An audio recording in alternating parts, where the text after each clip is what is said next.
Hello everyone and welcome to Civil Engineering Funda. Today we are going to discuss a very important topic, that is wetting and non wetting liquids. ठीक है, ये wetting और non wetting liquids है क्या? Basically ये एक mutual property है liquid का और सरफेस का। मतलब वेटिंग और नॉन वेटिंग फिनोमिना के लिए बेसिकली आपको सरफेस की भी ज़रूरत पड़ेगी और लिक्विड की भी ज़रूरत पड़ेगी, राइट। तो ये मैं बोल सकता हूँ कि एक म्यूचुअल प्रॉपर्टी है ना। अब ये डिपेंड करता है तुम्हारे कोहेशन पे, एडहेशन पे। मतलब कोहेशन कितना है, एडहेशन कितना है। कोहेशन क्या था मैं ऑलरेडी डिस्कस कर चुका हूँ। Cohesion is the force of attraction between the same kind of molecule. Okay, जैसे वाटर के मॉलिक्यूल्स अगर वाटर से अट्रैक्ट हो रहे हैं तो कोहेशन मतलब वही याद करो। मतलब कोहेशन यानी जो अभी नया नया ट्रेंड में चला हुआ है, मतलब same kinds of molecules, right. And जो सदियों से चला आ रहा है वो एडहेशन, मतलब दूसरे पार्टिकल से चिपकना। Adhesion is the force of attraction between different kinds of molecule. तो ये जो वेटिंग और नॉन वेटिंग आप लिक्विड्स देख रहे हो, ये बेसिकली इसी चीज़ों पे क्या करता है, डिपेंड करता है। कोहेशन पे डिपेंड करेगा या फिर एडहेशन पे। अब कैसे डिपेंड करता है ये मैं आपको समझाता हूँ। अब सपोज़ करो ये दो सरफेस लिया मैंने, राइट। एक सरफेस यहाँ पे और ये यहाँ पे। इस पर मैं लेता हूँ मरकरी, इस पर मैं लूँगा मरकरी। ये ग्लास है, यहाँ भी एक ग्लास है, इस पर मैं लेता हूँ वाटर। अब होगा क्या, देखो जब मैं वाटर को ग्लास पे डालूंगा तो ये कुछ इस टाइप का शेप बनाएगा, ऐसे चिपक जाता है। आपने देखा होगा वाटर जब भी हम ग्लास पर रखते हैं तो कुछ ऐसे चिपक जाता है। लेकिन मरकरी को अगर डालूंगा ग्लास पे तो मरकरी कुछ इस टाइप का शेप बनाता है।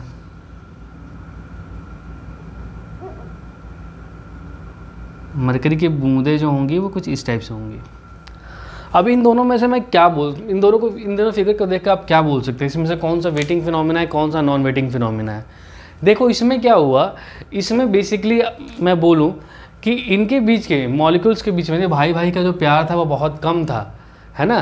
तो जैसे ही उनकी भाभी आई जैसे ही कोई एक्स्ट्रा मटेरियल उनको मिला तो वो उससे चिपक गए, ठीक है। मतलब मैं कह सकता हूँ कि मतलब force between the same kind of particle is less than the force between different kinds of particle. मतलब यहाँ पे मैं बोल सकता हूँ कि एडहेशन जो था वो ज़्यादा था, एडहेशन ज़्यादा था कोहेशन से। भाई सिंपल सी बात है, अगर तुम दोस्तों के बीच में प्यार कम होता है तो वो एक दोस्त जो है दूसरे दोस्त से चिपकेगा कि नहीं, दूसरे उनके बीच में कोई आ जाता है तो फूट पड़ जाती है। लेकिन यहाँ पे क्या था, यहाँ पे प्यार, दोस्तों के बीच में जो प्यार था बहुत गहरा था। मतलब एडहेशन, यहाँ पे कोहेशन जो था वो ज़्यादा था किससे, एडहेशन से। ये हैं सिविल वाले, ठीक है। और ये सोच लो CS वाले, ठीक है। सिविल वालों के लाइफ में ऐसे यही होता है, एडहेशन बहुत ज़्यादा होता है। जब कोई भी आए कोई फ़र्क नहीं पड़ने वाला, मतलब कोहेशन बहुत ज़्यादा होता है, एडहेशन बहुत कम होता है ना। दोस्ती के लिए तो किसी को भी छोड़ सकते हो आप, क्यों। और यहाँ पे क्या है, ये CS वाले हैं, तो आप समझ सकते हो कि यहाँ इनके बीच में एडहेशन ज़्यादा होता है, कोहेशन कम होता है। इसीलिए CS वाले अक्सर आपने देखा होगा पिट भी जाते हैं कॉलेजेस में। चलो खैर वो अलग मैटर है, यहाँ देखते हैं। तो ये था एडहेशन कोहेशन। मैंने कहा कि एडहेशन अगर ज़्यादा तो क्या हो जाएगा, जो पार्टी कुछ इस टाइप का शेप बनाएगा, और कोहेशन अगर कोहेशन ज़्यादा होगा तो कुछ इस टाइप का। देखो इस फिनोमिना को हम बोलते हैं वेटिंग फिनोमिना, क्योंकि ये ग्लास को क्या कर रहा है, वेट कर रहा है। ये क्या कर रहा है, बेसिकली आपके सरफेस एरिया को मैक्सिमाइज़ कर रहा है। मतलब वेटिंग सरफेस एरिया, मतलब यहाँ पे कॉन्टैक्ट सरफेस एरिया जो है, इसका कॉन्टैक्ट सरफेस एरिया मैक्सिमाइज हो रहा है कि नहीं हो रहा है। यहाँ पे खुद देखो आप, ये कॉन्टैक्ट सरफेस एरिया को मैक्सिमाइज करने की कोशिश कर रहा है ना, मैक्सिमाइज करने की कोशिश कर रहा है। और ये क्या कर रहा है, कॉन्टैक्ट सरफेस एरिया को मिनिमाइज कर रहा है।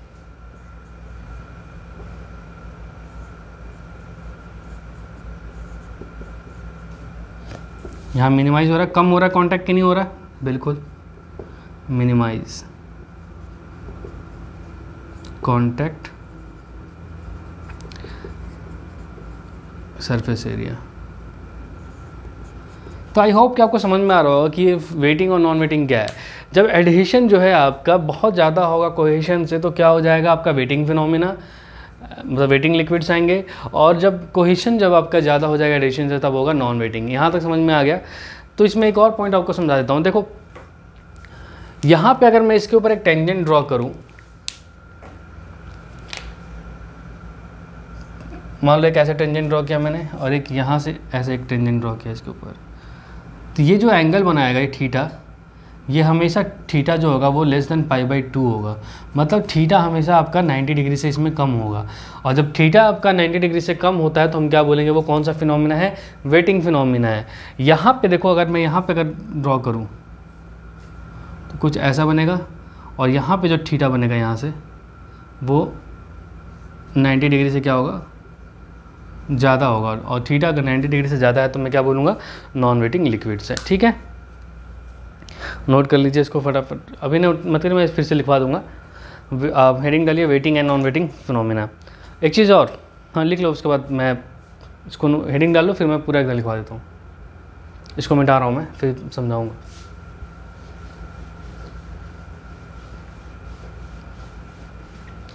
चलिए लिखिए,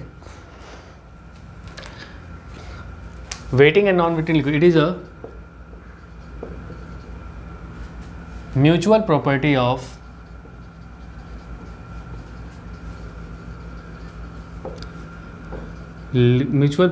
of liquids and surfaces। पहला पॉइंट। दूसरा पॉइंट लिखिए, इट डिपेंड्स ऑन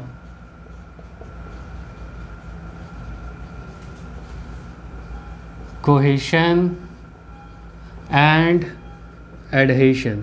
किस पे डिपेंड करता है, कोहेशन पे और एडहेशन पे डिपेंड करता है। ठीक, नोट करिए पहले इसको, फिर आगे बताता हूँ। It depends on cohesion and adhesion, it depends on cohesion and adhesion. Okay, cohesion क्या होता है, attraction between same kind of particle, और एडहेशन क्या होता है, attraction between different kinds of particle. इसको लिखवाने की ज़रूरत नहीं है। अब दो कॉलम बना लीजिए, लिख लिया आपने, इसको मिटा रहा हूँ मैं। एक कॉलम बनेगा वेटिंग का, दूसरा नॉन वेटिंग का।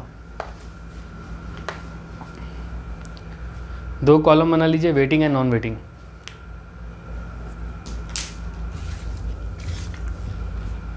एक साइड लिखिए वेटिंग,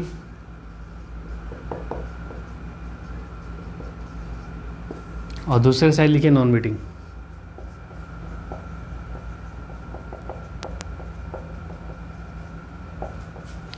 वेटिंग का पहला पॉइंट लिखिए, वेटिंग में क्या ज़्यादा होता है, लिखिए if adhesion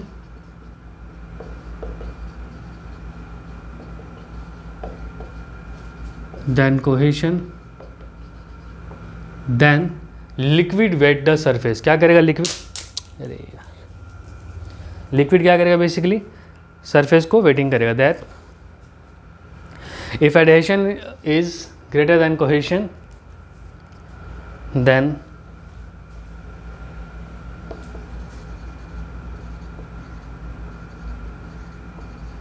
liquid wetting surface। ठीक है, वो वाला एग्जांपल आप ड्रॉ कर लीजिएगा। ये ग्लास हो गया,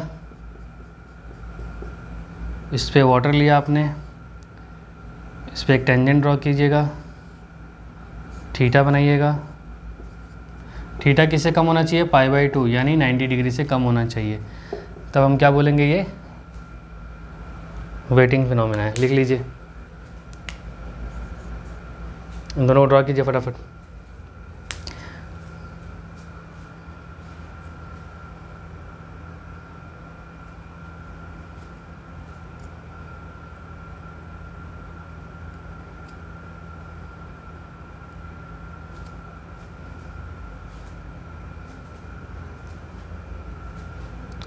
देन लिक्विड सरफेस, एक मिनट, इसको ऐसे लिखें, then liquid surface wetting takes place. ये ज़्यादा बेटर है। इसमें लिख लीजिए इफ़, पहला point, if cohesion is greater than adhesion then liquid surface non wetting takes place. Figure draw कर लीजिए,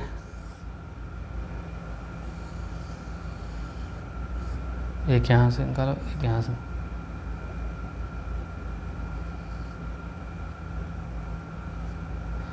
ये जो एंगल होगा कितना होगा, थीटा, और ये थीटा जो होगा ग्रेटर देन कितना होगा, π/2, यानी theta is greater than 90 degree. ठीक है, ये ग्लास और मरकरी का एग्जांपल है। किसका एग्जांपल है, ग्लास और मरकरी का, इसको भी नोट कर लीजिए। ये ग्लास और वाटर का एग्जांपल है, ग्लास एंड वाटर, और ये ग्लास है और ये मरकरी। नोट करिए फटाफट।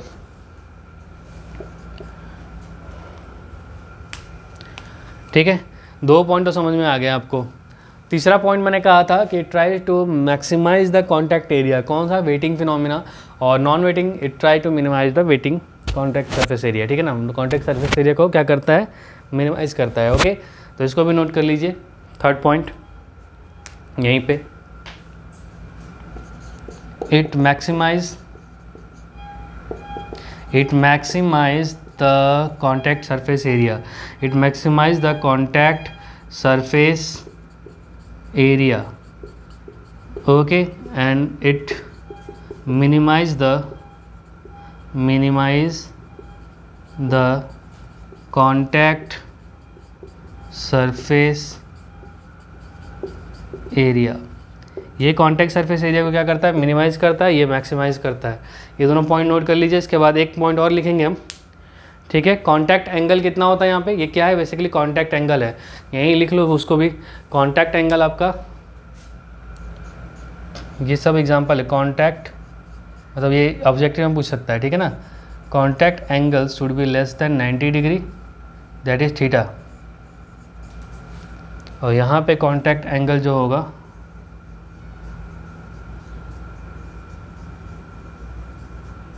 Greater than 90 degree.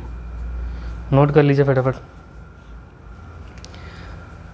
ठीक है, 4 पॉइंट्स इसमें आपके तैयार हो गए।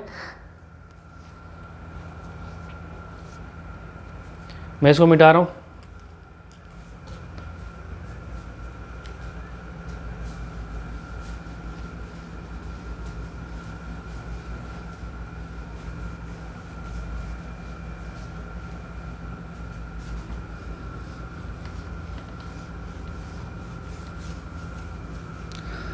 आई होप कि यहाँ तक कोई कन्फ्यूजन नहीं होगी आपको वेटिंग और नॉन वेटिंग फिनोमिना में।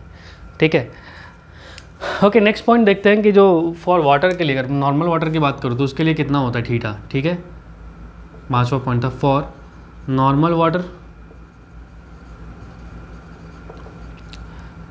थीटा की वैल्यू कितनी होगी, फॉर प्योर वाटर थीटा की वैल्यू कितनी होगी, फॉर केरोसिन देख लो थीटा की वैल्यू कितनी होती है, ज़्यादा नहीं जानना, बस इतना ही जानना। फॉर केरोसिन थीटा की वैल्यू कितनी होगी। यहाँ पे मरकरी के लिए थीटा की वैल्यू कितनी होती है, कॉन्टैक्ट एंगल तो आपको पता है कि मरकरी का और ग्लास में। ठीक है,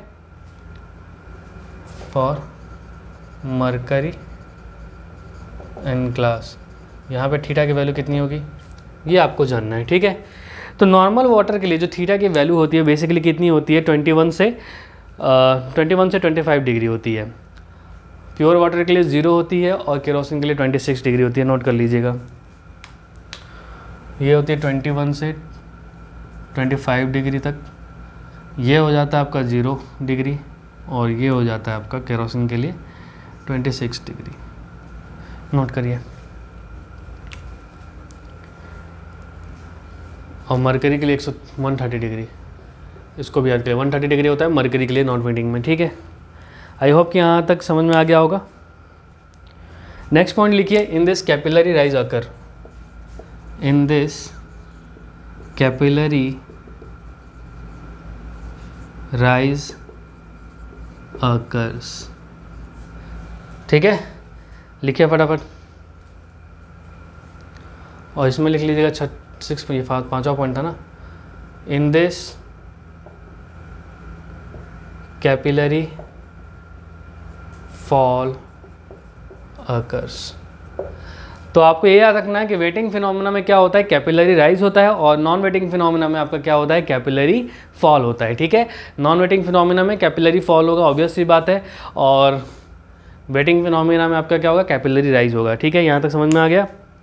ठीक है,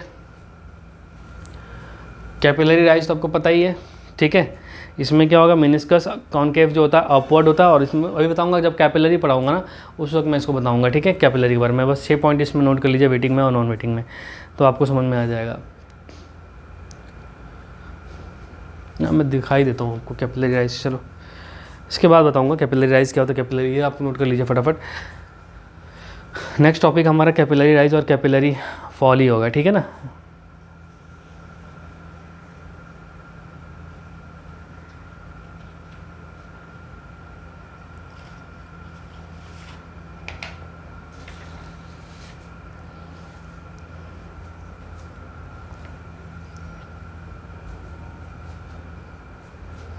आई होप कि आपको वेटिंग और नॉन वेटिंग फिनोमिना जो है इजी तरीके से समझ में आ गया होगा, ठीक है। अब इसके बाद जो हेडिंग डालेंगे आप डालेंगे कैपिलरिटी। क्या डालेंगे, कैपिलरिटी। सो देखो कैपिलरिटी बेसिकली होती क्या है, ये जो है वेटिंग और नॉन वेटिंग फिनोमिना पर डिपेंड करेगा, और किन किन चीज़ों पर डिपेंड करता है वो मैं समझाता हूँ, ठीक है। कैपिलरिटी का सिंपल सा मतलब है जब भी एक स्मॉल ट्यूब को, स्मॉल डायमीटर के ट्यूब का मतलब कितना mm, 1 mm से लेकर 10 mm तक का एक ट्यूब लूँ मैं, और उसको किसी भी लिक्विड के अंदर मैं इंसर्ट करता हूँ, ठीक है ना। किसी भी लिक्विड के अंदर इंसर्ट करता हूँ तो वो लिक्विड या तो उसमें ऊपर की तरफ चढ़ाई करेगा या तो वो नीचे की तरफ गिरेगा, ठीक है। या तो वो राइज़ करेगा या तो वो फॉल करेगा, ठीक है। या तो राइज़ करेगा या फिर फॉल करेगा, किस पर डिपेंड करेगा, वेटिंग और नॉन वेटिंग फिनोमिना। अगर वेटिंग होगा तो वो राइज़ करेगा, अगर नॉन वेटिंग होगा तो वो फॉल करेगा, ठीक है। तो इसी फिनोमिना को हम क्या बोलते हैं, कैपिलरिटी बोलते हैं। बहुत सिंपल नहीं है, ऑब्वियस सी बात है, बहुत सिंपल है, ठीक है। मैंने कहा कि जब मैंने 1 mm से 10 mm तक का एक ट्यूब लिया, उसको मैं किसी भी लिक्विड के अंदर एक इंसर्ट करता हूँ, तो वो क्या होता है, वो लिक्विड या तो उसके ऊपर राइज़ करता है या फिर वो फॉल करता है। किस पे डिपेंड करके, अगर राइज़ कब करेगा, जब वेटिंग फिनोमिना होगा, वेटिंग लिक्विड होगा, और नॉन वेटिंग लिक्विड होगा तो तुम्हारा क्या होगा, फॉल करेगा, ठीक है। इसी को हम क्या बोलते हैं, कैपिलरिटी बोलते हैं। लिख लीजिए फटाफट कैपिलरिटी, हेडिंग डालिए कैपिलरिटी। कैपिलरिटी जल्दी से हेडिंग डाल दीजिए। सो कैपिलरिटी क्या होती है, ऑलरेडी आपको समझ में आ गई बात।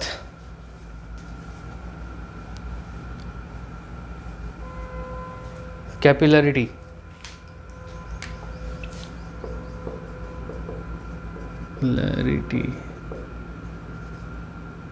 स्पेलिंग सही है, डबल एल होगा यहाँ पे, कैपिलरिटी, ठीक है। तो मैंने कहा when a small diameter tube, when a, लिख लीजिए इसको, when a small diameter tube, small diameter tube 1 mm से कितना बताया था मैंने, 10 mm तक का, ठीक है ना, is inserted into a liquid,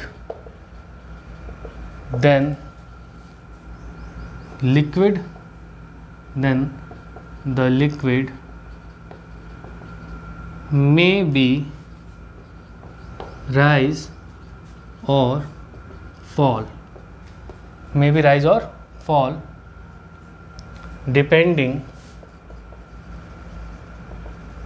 upon weighting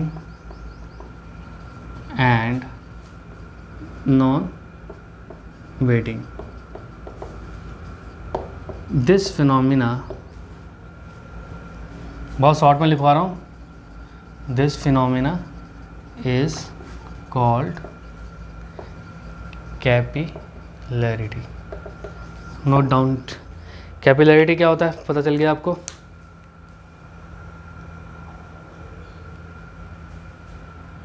waiting and non waiting nature of the liquid कर सकते हैं विद द सरफेस, है ना। वेटिंग एंड नॉन वेटिंग पूरा लिख लीजिए यहाँ पे, waiting and non waiting nature of liquid with surface, and this phenomena is called capillarity. Note it down. अब लिखेंगे सबसे पहले हम expression for capillary rise, okay लिखिए फटाफट, एक्सप्रेशन फॉर कैपिलरी राइज बहुत ही इंपॉर्टेंट है। कैपिलरी राइज क्यों होता है? वेटिंग फिनोमिना के कारण होता है। Capillary rise is due to the wetting phenomena, ठीक है। कैपिलरी राइज क्यों होता है? कैपिलरी राइज, चलिए हेडिंग डालिए, expression for capillary rise, expression for capillary rise क्यों होता है? ये ड्यू टू वेटिंग फिनोमेना के कारण होता है। Waiting nature of liquid with surface. अब देखो होता क्या है यहाँ पे, सबसे पहली बात तो ये जान लो कि यहाँ पे थीटा कितना होगा, एंगल जो बनेगा वो हमेशा 90 डिग्री से कम होगा क्योंकि वेटिंग फिनोमिना है, ठीक है। दूसरा पॉइंट क्या होगा तुम्हारा, कॉन्टैक्ट एंगल, मतलब इतना पता चलेगा थीटा क्या है हमारा, कॉन्टैक्ट एंगल जो कि 90 डिग्री से हमारा कम होगा। दूसरी पॉइंट एक आपको ये याद रखना है कि देखो वेटिंग फिनोमिना क्या होता है, कैपिलरी राइज मतलब जब मान लो कोई लिक्विड है किसी बॉक्स में रखा हुआ है, ऐसे समझना, कोई लिक्विड है उसको किसी बॉक्स में रखा हुआ है,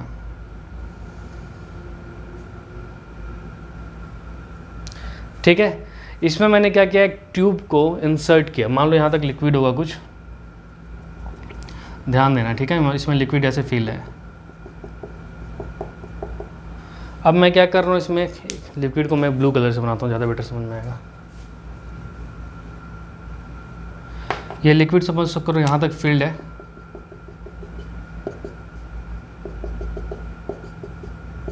अब इसमें मैं इंसर्ट करता हूँ आपका एक ट्यूब। ये ट्यूब बहुत ही पतला होगा, कितना पतला होगा,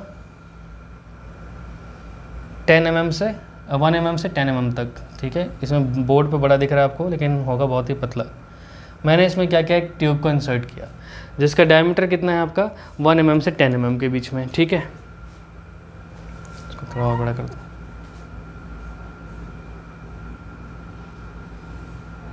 ठीक।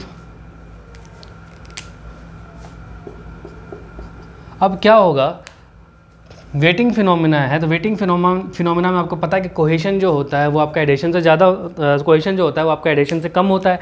तो जब एडिशन कम होगा तो ये लिक्विड क्या चाहेगा, एडिशन आपका ज़्यादा होगा तो ये लिक्विड क्या चाहेगा, इस ग्लास सरफेस से चिपकना, तो ये इस पर चिपकता चला जाएगा, ठीक है ना, और आगे की तरफ ऊपर की तरफ उठता चला जाएगा। ये जो लिक्विड है ये ऊपर की तरफ ऐसे उठता चला जाएगा, ठीक है। मान लो यहाँ तक वो चढ़ गया, तो क्या ये ऐसे ही कर बनता है। अब ये ऊपर चढ़ेगा तो ये थोड़ा डाउन भी होगा, ये नीचे भी जाएगा, बिल्कुल ऑब्वियस सी बात है, ये भी नीचे जाता है, ठीक है। तो ये सपोज करो कुछ ऐसे नीचे आ गया, और जो ये कर्व बनता है वो कुछ ऐसा बनता है, यहाँ से ये ठीक है,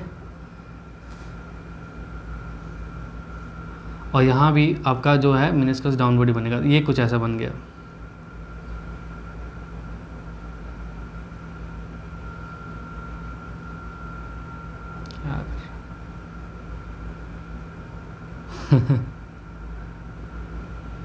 ठीक है, आपने देखा होगा लिक्विड हमेशा इसी फॉर्म में होता है, उसका मेनिस्कस डाउनवर्ड होता है, जो भी बॉटल में हम पानी रखते हैं, ठीक है। अब ये समझना आप, ये बहुत ही इंपॉर्टेंट है। ऐसा नहीं है कि बस ये 2 डायमेंशनल, ये 3 डायमेंशनल है, मतलब यहाँ पे ऐसा है कुछ, ये ट्यूब है, पानी ऐसे चढ़ा हुआ है और नीचे ऐसे मेनिस्कस बना हुआ है इसका, ये क्या, इसका ऐसे मेनिस्कस बना हुआ है, ठीक है। तो ये समझना है, ये ट्यूब है, ये जो ट्यूब है ये मेनिस्कस आपका दिख रहा है ऐसा है, ये गोल में चारों तरफ ऐसा बना हुआ है, ठीक है ना। इतना समझना है आपको, यहाँ तो समझ में आ गया आपको। ये जो है इसको हम बोलते हैं कॉन्वेक्स, ठीक है। क्या है ये, पहली बात तो ये इसको बोलेंगे, ये कॉन्वेक्सिविटी डाउनवर्ड होती है इसकी, और इसको मैं बोलूँगा मेनिस्कस लेवल, मेनिस्कस लेवल, यहीं तक इसकी हाइट मेजर होगी, ठीक है। ये पूरा का पूरा टर्म होता है मेनिस्कस, और इसको हम बोलते हैं मेनिस्कस लेवल, ठीक है। पूरा का पूरा लेवल को मेनिस्कस बोलते हैं, और इसको बोलते हैं, ये वाला जो लेवल होता है नीचे वाला, जहाँ से हम देखते हैं, मेजर करते हैं कैपिलरिटी को, यहाँ हम देखेंगे, यहाँ पे हमारे आईज होगी, यहाँ हम मेजर करेंगे, ठीक है। यहीं तक हम हाइट मेजर करते हैं, इसको हम बोलते हैं मेनिस्कस लेवल। नाउ आगे बढ़े, ध्यान से समझना हर पॉइंट को, तब समझ में आएगा ये चीज़ क्या है। अब आप खुद बताओ, ये जो लिक्विड है इसमें कोहेशन होगा तो ये क्या चाहेगा, इसको नीचे खींचना, नीचे एक डाउनवर्ड जो लिक्विड का ये सपोज करो h हाइट तक क्या हो गया, ये चढ़ गया ऊपर, कितने हाइट तक चढ़ा, h हाइट तक, ठीक है। अब ये h हाइट तक ऊपर चढ़ा हुआ तो ये जो लिक्विड है h हाइट का, इसका कुछ वेट होगा और ये वेट कहाँ लग रहा होगा, डाउनवर्ड लग रहा होगा, तो डाउनवर्ड वेट जो है इसको खींचने की कोशिश कर रहा होगा। लेकिन आपको पता है कि ये जो सरफेस है ये पूरा का पूरा क्या है, लिक्विड का सरफेस ही है ना, ये बेसिकली लिक्विड का मैंने सरफेस ही ड्रॉ किया हुआ है यहाँ पे, ये लिक्विड का एक सरफेस ही है ना, ठीक है। तो ये सरफेस के ऊपर क्या लग रहा होगा, ऐसे एक ऊपर की तरफ सरफेस टेंशन लग रहा होगा कि नहीं लग रहा होगा, लग रहा होगा, सिग्मा लग रहा होगा, एक सरफेस टेंशन लग रहा होगा, मतलब चारों तरफ, यहाँ भी एक लग रहा होगा सरफेस टेंशन ऊपर की तरफ, ठीक है। तो अब सपोज सरफेस टेंशन फोर्स क्या करेगा, इस लिक्विड के वेट को क्या कर रहा होगा, बैलेंस कर रहा होगा। लिक्विड का वेट चाहता होगा कि नीचे खींचे, लेकिन ये सरफेस टेंशन जो है यहाँ पे सिग्मा और इस तरफ एक सिग्मा, ये इसको क्या कर रहा होगा, बैलेंस कर रहा होगा। आई होप कि आपको समझ में आ रहा होगा, ठीक है। और ये कितना पे कॉन्टैक्ट एंगल कितना, ये हो जाएगा इसका कॉन्टैक्ट एंगल है ना, राइट, यही होगा ना कॉन्टैक्ट एंगल, ये थीटा हो जाएगा ये, ठीक है। थीटा एंगल पे क्या कर रहा होगा, इसको बैलेंस कर रहा होगा। आई होप कि आपको यहाँ तक बात समझ में आ रही होगी। मैं क्या बताना चाहता हूँ, थीटा एंगल पे सरफेस टेंशन जो है वेट ऑफ लिक्विड को बैलेंस कर रहा होगा। कैपिलरी राइज का है, सपोज करो कि डेंसिटी इस लिक्विड की क्या है, रो है, डेंसिटी कितनी है, रो, कोई भी लिक्विड है डेंसिटी कितनी है, रो है। अब आप ये समझो कि अगर इक्विलिब्रियम कंडीशन पे है ये, मतलब ये नीचे नहीं आ रहा है, इसका मतलब ये इक्विलिब्रियम स्टेट में है। तो इक्विलिब्रियम स्टेट में ये है, इसका मतलब ये हुआ कि सरफेस टेंशन फोर्स ने क्या किया हुआ है, इसको बैलेंस किया हुआ है। सरफेस टेंशन फोर्स ने इसके वेट को क्या किया हुआ है, बैलेंस किया हुआ है। इतना समझ में आ गई बात। तो एक पॉइंट लिख लेना, under the equilibrium state of, under the state of equilibrium, ये लिख लेना यहाँ पे, इसको मैं मिटा दूँ या नोट कर लेना इसको भी, तब समझ में आएगा। Under the state of equilibrium, देखो इक्विलिब्रियम स्टेट में क्या होगा, the weight of the liquid at height h, ठीक है ना, the weight of the liquid of height h, मैंने ऑलरेडी बता दिया है, बस लिखवा रहा हूँ, the wait of liquid of height h, small h, is balanced by surface tension force, surface tension force, ठीक है। आई होप कि यहाँ तक आपको समझ आ गया। सरफेस टेंशन फोर्स कहाँ पे है, at surface of liquid. Obvious सी बात है, सरफेस लिक्विड के सरफेस में लगेगा, ठीक है ना। या तो समझ में आ गया, surface tension force at surface of liquid in the tube, ऐसे लिख लेना, ठीक है ना। बस इतना तो काफ़ी है।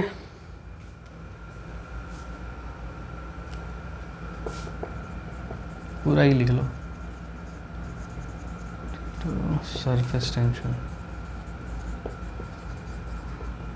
टेंशन के कारण जो सरफेस टेंशन फोर्स आ रहा होगा वो इस लिक्विड h हाइट के लिक्विड के वेट को क्या कर रहा होगा, बैलेंस कर रहा होगा।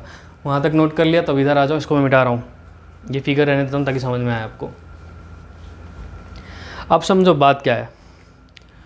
मैंने कहा कि सरफेस टेंशन फोर्स इस लिक्विड को बैलेंस कर रहा होगा। सरफेस टेंशन फोर्स का मतलब क्या है, मतलब sigma surface tension into force के लिए मुझे क्या करना होगा, इसको मुझे एरिया से मल्टीप्लाई करना होगा, ठीक है ना।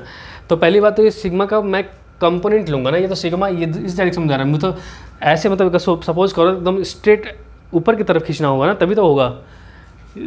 ये सिग्मा तो इसको बैलेंस कर नहीं रहा होगा, कौन बैलेंस कर रहा होगा, इसका कंपोनेंट, ठीक है। तो किसका कंपोनेंट क्या होगा, इस डायरेक्शन में कुछ होगा, सिग्मा कॉस थीटा और सिग्मा कॉस थीटा, यही बैलेंस कर रहा होगा इनको। तो मैं यहाँ लिख सकता हूँ सिग्मा कॉस थीटा, ये हो गया सरफेस टेंशन। अगर इसको मैं इसके सर्कमफरेंस से मल्टीप्लाई कर दूँ, पाई इंटू डी से मल्टीप्लाई कर दूँ, तो क्या मुझे फोर्स मिल जाएगा, ऑब्वियस ही बात है मिल जाएगा। तो ये हो गया सरफेस टेंशन फोर्स, ठीक है ना। मैं यहाँ पर लिख देता हूँ क्या कर रहा हूँ मैं, बेसिकली सरफेस टेंशन फोर्स को मुझे बैलेंस करना है, ठीक है। एफ सिग्मा है ये अपवर्ड डायरेक्शन में, ये अपवर्ड है, यहाँ लिख लो,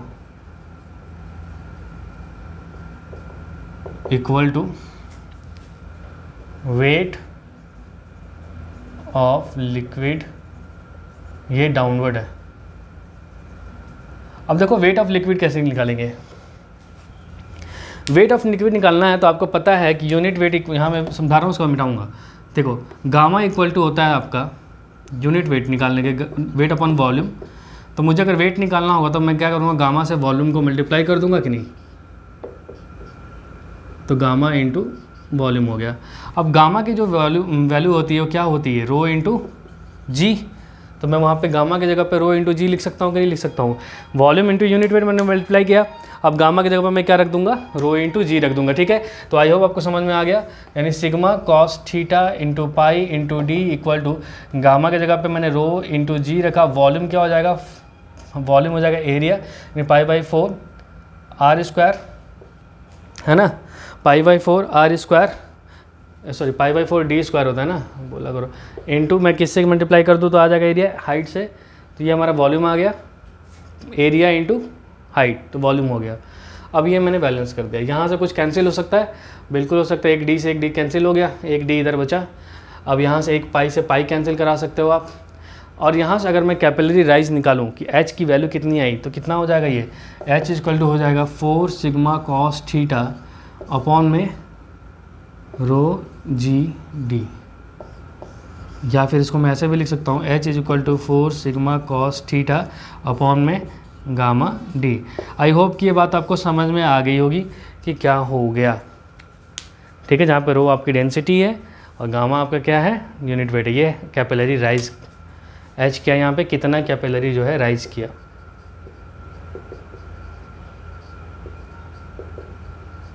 फटाफट से इसको नोट करिए कैपिलरी राइज। फिर नेक्स्ट टॉपिक पे आते हैं।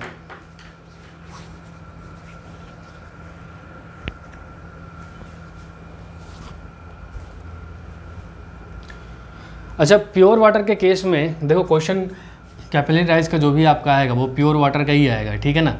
तो प्योर वाटर के केस में थीटा की वैल्यू कितनी होती है, प्योर वाटर के केस में थीटा की वैल्यू कितनी हो जाएगी, 0 हो जाएगी। थीटा कितनी हो जाएगी, 0। वो मिटा दिया मैंने, कोई बात नहीं, चलो मिटा दो।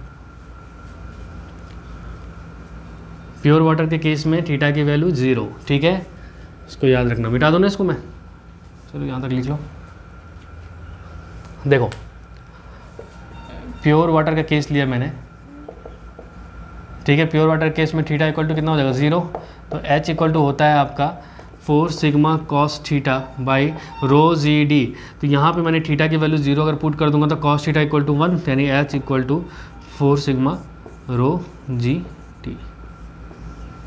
इसको याद रखना आप, ठीक है।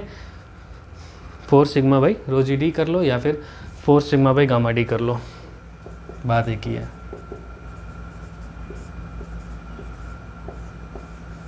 Note down.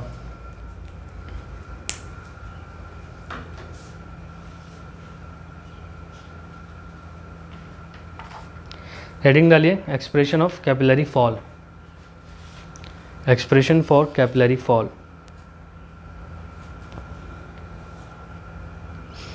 Expressions for capillary fall.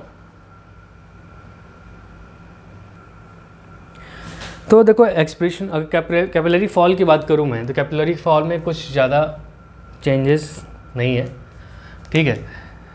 बस यहाँ रखना आप, क्या नॉन वेटिंग हो जाता है, नॉन वेटिंग कैपिलरी फॉल। अब इसको मिटाइए, देखते हैं कैपिलरी फॉल क्या होता है। थोड़ा सा चेंज है बस, ठीक है, ज़्यादा चेंज नहीं है उसमें। इसमें राइज हो रहा तो उसमें फॉल होगा, और क्या होगा। एक्सप्रेशन तो दोनों का सेम ही मिलने वाला है, ठीक है, तो उसके लिए आप टेंशन ना लें। लेकिन बस एक कंसेप्ट है, इसलिए मैं आपको समझा रहा हूँ ताकि कभी कोई आपको दिक्कत ना हो, ठीक है। फिर से वही एग्जांपल लेते हैं। सपोज करिए एक कंटेनर है, ठीक है, इसमें एक लिक्विड फिल है,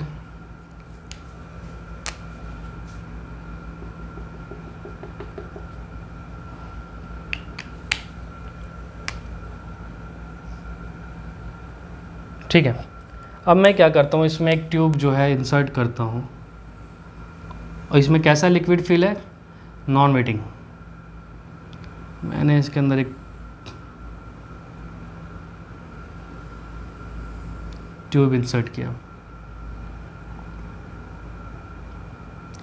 इंसर्ट करने से क्या होगा, सपोज करो, पहले इसका लेवल थोड़ा और बढ़ा देता हूँ। सपोज करो ये लिक्विड पहले यहाँ तक था, ठीक है। इंसर्ट करने से क्या होगा, ये फॉल करेगा, नीचे आएगा। क्या आना चाहेगा, कहाँ जाएगा, नीचे। थोड़ा सा लेवल और बढ़ाऊँ तो आपको ज़्यादा क्लियरली समझ में आएगा, ठीक है।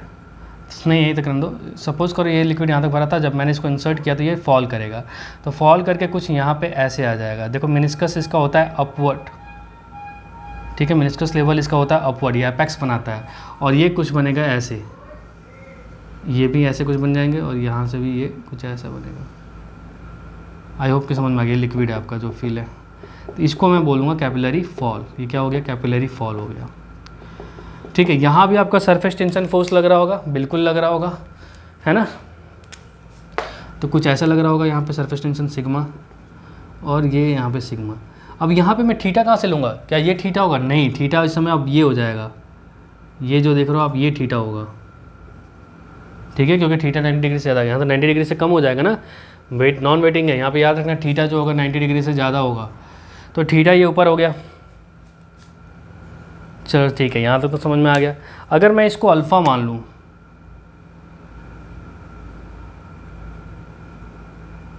अल्फ़ा मान लूँ तो समझ जाओगे, ठीक है ना। ये सपोज करना ये अल्फ़ा है,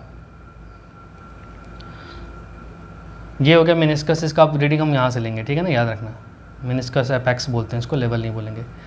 नाउ अब देखो इसमें क्या है, यहाँ तो कोई हाइट, मतलब कितना हाइट ये नीचे आया, मतलब ये हाइट सपोज में ओरिजिनल थी, यहाँ से इतना हाइट ये नीचे आ गया। ये एच हाइट कितनी होगी, यही हमें निकालना है, ठीक है। ये एच हाइट जो है कितनी है, यही हमें निकालना है। लेकिन इसके लिए क्या करेंगे, अब एच हाइट के लिक्विड का तो इस पर वेट लग नहीं रहा, अब क्या लगाएंगे। अब यहाँ पे देखोगे कि ये जो है एक प्रेशर फोर्स एक्सर्ट कर रहा होगा, हाइड्रोस्टैटिक प्रेशर फोर्स इसको बोलते हैं, ठीक है ना, अपवर्ड डायरेक्शन में। ये चाह रहा होगा कि इसको ऊपर भेजूँ, राइट। इसमें चाह रहा होगा ये हाइड्रोस्टैटिक जो फोर्स होगा, अपवर्ड फोर्स, ये इसको चाह रहा होगा ऊपर भेजने के लिए। लेकिन ये सरफेस टेंशन क्या बोल रहा होगा, नहीं मुझे नीचे ही रहना है, ठीक है। सरफेस टेंशन उसको नीचे खींच रहा होगा। बात समझ में आ गई। सेम वही कंडीशन एट इक्विलिब्रियम, मतलब सरफेस टेंशन फोर्स इसमें डाउनवर्ड लग रहा होगा, surface tension force downward act कर रहा होगा, और सरफेस टेंशन के बाद क्या बचा, हाइड्रोस्टैटिक प्रेशर फोर्स जो है आपका, हाइड्रोस्टैटिक, ये हाइड्रोस्टैटिक प्रेशर फोर्स है, ठीक है ना। हाइड्रोस्टैटिक प्रेशर फोर्स आपका अपवर्ड लग रहा होगा। आई होप कि यहाँ तक आपका कंसेप्ट क्लियर। तो फिर से अगर इक्विलिब्रियम की कंडीशन में लगाता हूँ तो मैं सरफेस टेंशन फोर्स, यानी सरफेस टेंशन फोर्स को अगर मैं इसके इक्वल कर दूँ, हाइड्रोस्टैटिक फोर्स के इक्वल कर दूँ, तो क्या मिलेगा मुझे, देखो अब यहाँ पे एट इक्विलिब्रियम लिखना, एट इक्विलिब्रियम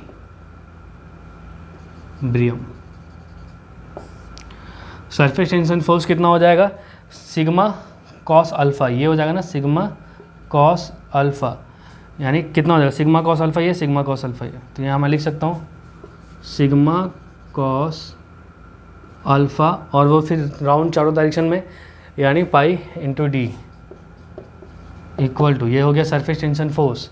हाइड्रोस्टैटिक फोर्स कितना होता है, देखो हाइड्रोस्टैटिक फोर्स आपको पता है कितना हो जाएगा। हाइड्रोस्टैटिक फोर्स निकालेंगे कैसे, तो आपको पता है कि रो जी एच प्रेशर हो गया, हाइड्रोस्टैटिक प्रेशर, यहाँ लिख देता हूँ मैं, hydrostatic pressure, hydrostatic pressure force है, ठीक है ना। तो हाइड्रोस्टैटिक पहले प्रेशर निकालेंगे, हाइड्रोस्टैटिक प्रेशर कितना होगा, ठीक है। और उस प्रेशर को अगर मैं एरिया से मल्टीप्लाई कर दूँ, या किससे मल्टीप्लाई करूँगा, क्या आ जाएगा मेरा हाइड्रोस्टैटिक फोर्स, प्रेशर लिखा है, उस किससे मल्टीप्लाई करूँगा, एरिया से, ऑब्वियस सी बात है। तो अगर मैं एरिया से मल्टीप्लाई कर दूँ तो मेरा क्या निकल जाएगा, हाइड्रोस्टैटिक फोर्स निकल जाएगा, ठीक है। हाइड्रोस्टैटिक फोर्स अपवर्ड लग रहा है। अब ये मैं दोबारा इसको क्या लिख सकता हूँ, sigma cos alpha into pi D equal to, ये लिख सकता हूँ रो जी एच, ये हाइड्रोस्टैटिक फोर्स प्रेशर हो गया, इंटू एरिया हो जाएगा पाई बाई 4 डी का स्क्वायर। यहाँ से डी कैंसिल, पाई से पाई कैंसिल, देखो फिर से वही एक्सप्रेशन आ गया क्या, और क्या कोई कैंसिल हो सकता नहीं। तो अब मैं बोल सकता हूँ कि एच इक्वल टू आ गया 4 sigma cos alpha by rho G D. अब ये अल्फ़ा लिया मैंने तो ये हमेशा पॉजिटिव ही होगा। क्यों होगा पॉजिटिव? क्योंकि मैंने ऑलरेडी कंसीडर किया हुआ यहाँ पे, ठीक है ना, याद रखना था। मैं लिख लो यहाँ पे as we have already considered as positive, because as we have already considered, as we have already considered, या फिर अज्यूम फॉल, हमने ऑलरेडी फॉल मतलब एज्यूम कर लिया था या फिर कंसीडर कर लिया था, ठीक है ना। ना अगर क्या हो कि अगर मैं वहाँ पे अल्फ़ा इक्वल टू अल्फ़ा की वैल्यू जो अल्फ़ा की जगह पर थीटा पुट करूँ, अल्फ़ा की जगह पर अगर मैं थीटा पुट करूँगा तो क्या होगा जल्दी बताना। If we put theta then what will happen, theta will be greater than 90। तो थीटा जब ग्रेटर देन 90 हो जाएगा तो नेगेटिव आ जाएगा एच की वैल्यू, यहाँ रख रहा H equal to 4 sigma cos theta by rho G D तो होगा, बट ये जो वैल्यू होगी किस में होगी, निगेटिव होगी, ठीक है, क्योंकि S theta is greater than 90 degree. तो ये भी दोनों पॉइंट्स को लिख लेना आप, ठीक है ना। नेगेटिव वैल्यू क्या इंडिकेट करेगी, नेगेटिव वैल्यू इंडिकेट करेगी आपका फॉल। यहाँ पे लिख लो negative value indicates fall. Okay, I hope it is clear to you.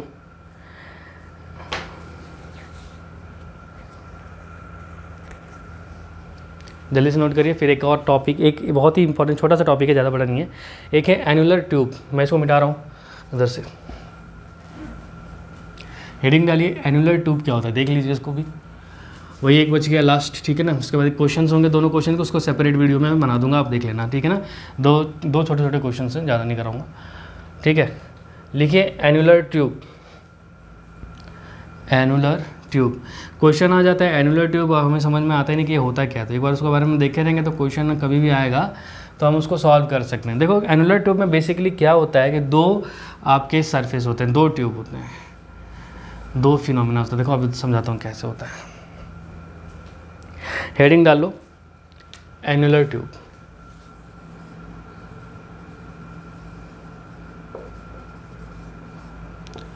Annular tube में दो वेटिंग सरफेस होते हैं। कितने वेटिंग सरफेस होंगे, दो वेटिंग सरफेस होते हैं। अभी फिगर ड्रॉ करूँगा तो समझ में आ जाएगा। एनुलर ट्यूब में कितने वेटिंग सरफेस होंगे, दो वेटिंग सरफेस, ठीक है। अब देखो कैसे कैसे इसमें दो वेटिंग सरफेस होते हैं, ठीक है। सपोज करो वही कंटेनर ले रहा हूँ मैं यहाँ पे, इट इज़ अ कंटेनर, इसमें कोई फ्लूइड फिल होगा।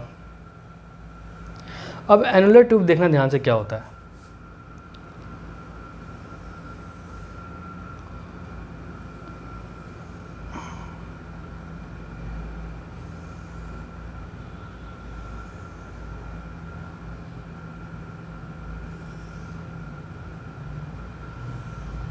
इसके अंदर भी ना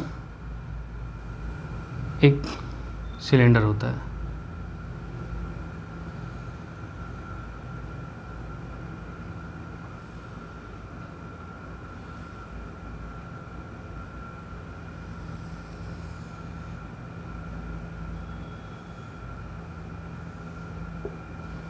इसके अंदर भी क्या होता है, एक सिलेंडर होता है। आई होप कि आपको समझ में आ रहा होगा।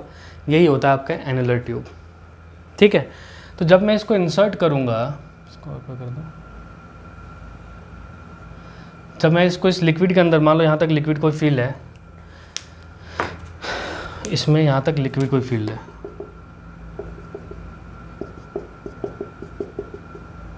तो जब मैंने इंसर्ट किया इसमें तो ये लिक्विड क्या होगा, ये दोनों साइड से क्या होगा, ऊपर चढ़ेगा। यहाँ से भी ऊपर चढ़ेगा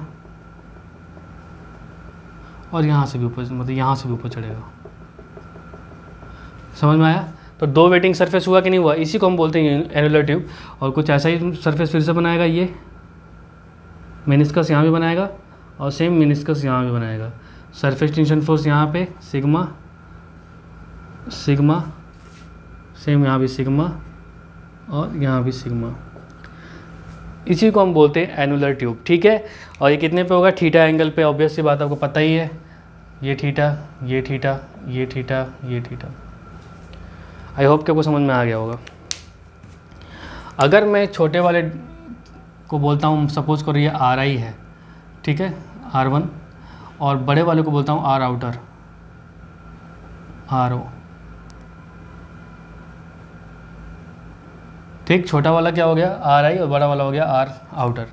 अब इसको अगर मैं निकालूँ यहाँ से कैपिलरिटी राइज इसमें कितना हुआ, तो मैं लिख सकता हूँ सेम वही काम करेंगे, सरफेस टेंशन फोर्स को हम वेट ऑफ लिक्विड के बराबर करेंगे, ठीक है। यहाँ से लिखता हूँ मैं surface tension force is equal to weight of liquid, जितना भी आपका हाइट है ऑफ हाइट एच, ठीक है। सरफेस टेंशन फोर्स कितना हो जाएगा, देखो ये हो गया सिग्मा, यहाँ पे भी है सिग्मा कॉस थीटा, यानी कितना हो जाएगा sigma cos theta into 2πr, 2πr क्यों क्या मैंने R1 RI अंदर वाले के लिए प्लस दूसरा वाला sigma cos theta into 2πr।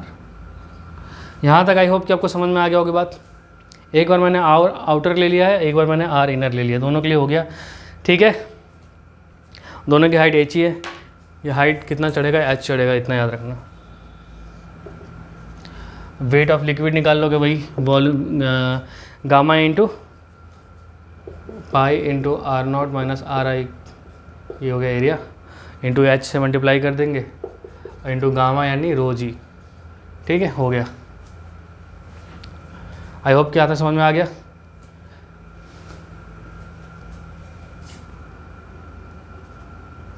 ये होगा ना, ठीक है। अब इसको सॉल्व कर लेंगे तो ये कितना आ जाएगा, इसमें से कुछ कॉमन ले सकते हैं हम, बिल्कुल ले सकते हैं। सिग्मा कॉस थीटा को मैंने कॉमन ले लिया, 2π भी कॉमन आ सकता है। यहाँ क्या बचा RI प्लस R0, ठीक है, R0 plus RI same thing. यहाँ से मैं पाई H रो जी ऐसे रहने दो, यहाँ पे मैं क्या लिख सकता हूँ R0 प्लस RI और एक R0 माइनस RI, है ना। इसको तोड़ूंगा तो यहाँ से ये कैंसिल आउट हो गया। अब बचा मेरे पास क्या H इक्वल टू कितना आ जाएगा आंसर 2 सिग्मा कॉस थीटा, तो होगा ही होगा,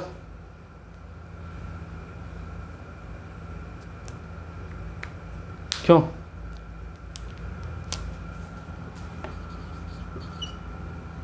2 sigma cos theta upon pi से पाई कैंसिल कर दो, R0 minus RI into rho G. I hope कि आपको यहाँ तक समझ में आ गई बात।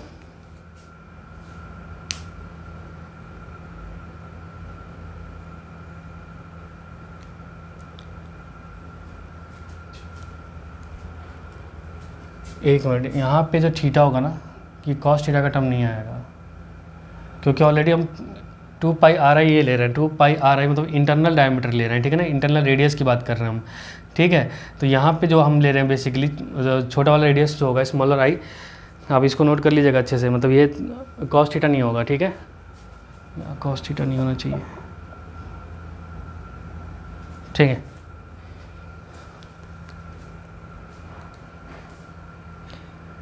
आई होप कि ये पॉइंट आपको समझ में आ गया होगा, इसको नोट कर लीजिए। कॉस थीटा का टर्म यार सिर्फ उसमें आएगा ना, इसमें कहाँ से आ जाएगा सिग्मा इंटू सिग्मा।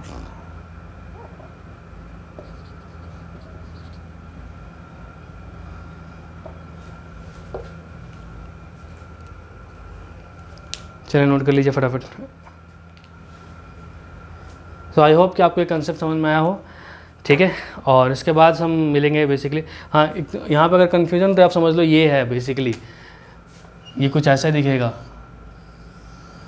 ये होगा RI और ये मान लो R आउटर, ठीक है ना, वो समझाया मैं हमें, ठीक है। दोनों को हम सेम जगह से मेजर कर रहे हैं, कॉस थीटा का टर्म जो है नहीं होगा, नेगलेक्ट हो जाएगा।